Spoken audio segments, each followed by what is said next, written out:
สบายดีเพื่อนพูงเนาะมื้อนี้ก็ถือว่าเป็นมื้อที่หาเนาะมื้อนี้ก็ถือว่าเพื่อนมิตรสหะเนาะพาไปลินดอนเด้อมาก็ถือว่าหาองค์เนาะทีมงานพระอาจารย์ไงสัตว์นี่แก้วประเสริฐเนาะนำพากับพระอาจารย์บุญกวางซึ่งเฮาจะได้ไปกินข้าวปลาอยู่ดอนเนาะมาลินเมืองโค้งบ้านท่าพร้าวเด้อบรรยากาศแคมป์ของเอาเนาะตอนนี้กำลังกาเกี่ยมไปกินปลาอยู่ดอนเด้อเนาะตอนนี้กำลังหาเหืออยู่เนาะเหือบ่ทันพอกัน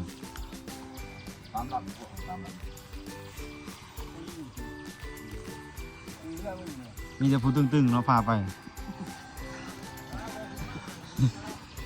โดยเฉพาะลูกพี่เสือสีเหลืองเนี่ยตึงกมูนะลูกพี่เลยนะสองสามเพื่อนเดียวจะหาไปอีกเพื่อนมาสองเพื่อนสามเพื่อนเอาเนาะตอนนี้กำลังออกเหือเด้อเนาะซึ่งนำทีมโดยก็คือไอลาดเนาะที่เพิ่นได้พาไปสันเขาเพนอยู่ดอนเด้อเนาะในการมาเที่ยวเมืองโค้งในครั้งนี้เนาะซึ่งเนาะนำคลองก็ถือว่าเย็นใสดีเนาะธรรมศาสตร์อยู่ที่เมืองโค้งเด้อเนาะอยู่ที่บ้านท่าพร้าวเนาะธรรมศาสตร์ก็ถือว่ามีความสวยสดงดงามหลายเนาะซึ่งบรรยากาศยามเช้าเนาะขี่เรือชมวิวบรรยากาศก็ถือว่างามหลายเนาะเมืองโค้งสีทันดอนเนาะคนทางนี้ก็ถือว่าจิตใจก็ถือว่าดีหลายเนาะอยู่ที่เมืองโค้งเด้อ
ตอนนี้ก็ถือว่าได้แล่นเรือมาฮอดก็ถือว่าใกล้เติบแล้วเนาะ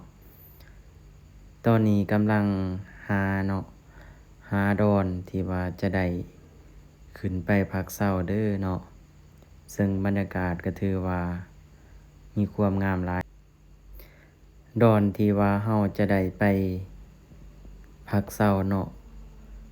ก็คือดอนนางขวดเด้อเนาะซึ่งเฮาจะได้เอาเรือเข้าพังเนาะ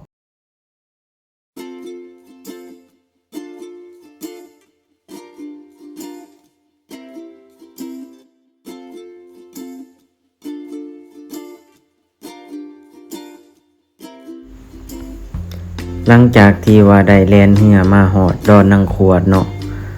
ก็คือเรือเฮาที่ได้ขี่มาเนาะน้ำมันหมดเลยได้ฝ่ายเอาเนาะซึ่งพายโดยก็คือไอ้หัวยองเด้อเนาะเป็นพายเรือเขาไปดอนนางขวดเนาะซึ่งจะได้ถ่ายบรรยากาศมาให้ทุกท่านได้เบิ่งเด้อตอนนี้เฮาก็ได้ขึ้นมาฮอดดอนนางขวดเนาะก็ถือว่าฮอดแล้วเนาะซึ่งบรรยากาศก็ถือว่าเย็นหลายเนาะอยู่ที่โฮมใหม่เด้อเนาะซึ่งเฮาจะได้เกี่ยมเครื่องเกี่ยมคองเนาะปูสาดบอนนังเนาะซึ่งมีหมู่เนาะได้กวนข้าวเจ้าเนาะซึ่งมีความสุขหลาย เพราะว่าเมตตา ต ตอนนี้เนาะทีมงานหาปลาก็ถือว่ามาหลายเนาะมาอยู่จุหนึ่งเนาะทีมงานกินมาเด้อวันนี้เด้อนี่นะเสือเขี้ยวเลยนะติดต่อมาเด้อ ขนาดเนี่ยมีแต่ขนาดเนี่ยมีแต่นกอย่างเดียว โอ้แต่ปลาต้องยืน ว้าวเองเมียคนเนี่ย ทีมงานเนาะ จะมาใหม่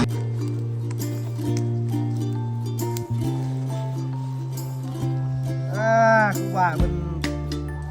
อัดวิดีโอแล้วมันนี่เนาะ ออกซอง YouTube ได้นี่นะ ทุบเลย ยูทูบเบอร์นะ ดีเอาไว้ท้องหมดเลย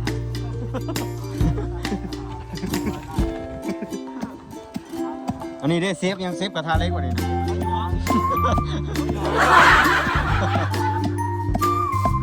เซฟกระทะเล็กเด้อนี่นะที่สองเด้อนี่กินปลาเซฟบริการปีปลา